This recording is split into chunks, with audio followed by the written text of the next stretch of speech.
शुक्रिया यतन इस पूरी डिटेल्स के लिए।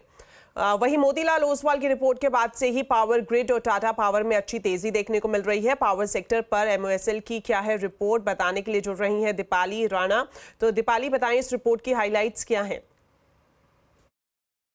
मोतीलाल ओसवाल ने पावर सेक्टर पर कवरेज शुरू किया है, कुछ सेलेक्ट स्टॉक्स पर बाय रेटिंग भी दी है। दरअसल ब्रोकरेज हाउस का मानना है कि अगले 10 सालों में 40 लाख करोड़ की इन्वेस्टमेंट अपॉर्चुनिटी पावर सेक्टर में दिखाई दे रही है और स्पेशली अपॉर्चुनिटी रहेगी जनरेशन, ट्रांसमिशन और स्मार्ट मीटरिंग बिजनेसेस में।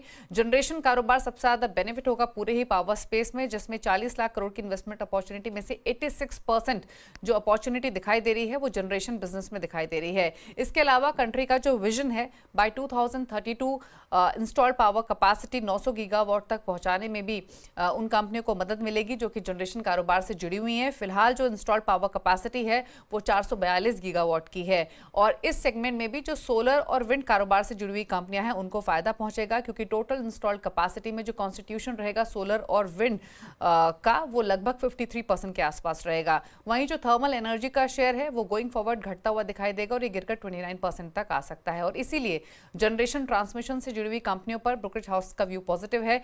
पावर ग्रिड, जेएसडब्ल्यू एनर्जी और टाटा पावर पर बाय रेटिंग यहां पर ब्रोकरेज हाउस ने दी है। जेएसडब्ल्यू एनर्जी की बात करें तो ब्रोकरेज हाउस का मानना है कि कंपनी जो कैपेसिटी एक्सपेंड कर रही है 2.4 टाइम्स ओवर नेक्स्ट 2.5 इयर्स, उसका फायदा पहुंचेगा, इसीलिए यहां पर बाय रेटिंग है। जो टारगेट रेकमेंड कर रहे हैं वो 917 का है।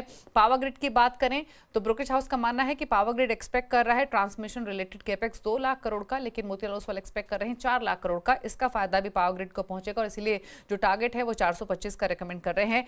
और लास्टली टाटा पावर की बात करें तो already Tata power multi year business transformation पर कामकाज कर रही है। 45% केपेक्स ऑलरेडी टाटा पावर ने प्लान किया हुआ है अगले 4 सालों में, तो उसका भी फायदा पहुंचेगा और इसीलिए टाटा पावर का जो टारगेट है वो 530 का है। यानी इन तीनों स्टॉक्स में मौजूदा लेवल से 20 से 25% तक का अपसाइड ब्रोकर हाउस एक्सपेक्ट कर रहा है। वहीं एनटीपीसी और आईईएक्स पर न्यूट्रल रेटिंग है। एनटीपीसी पर टारगेट है 450 के और आईईएक्स पर टारगेट है 226 के।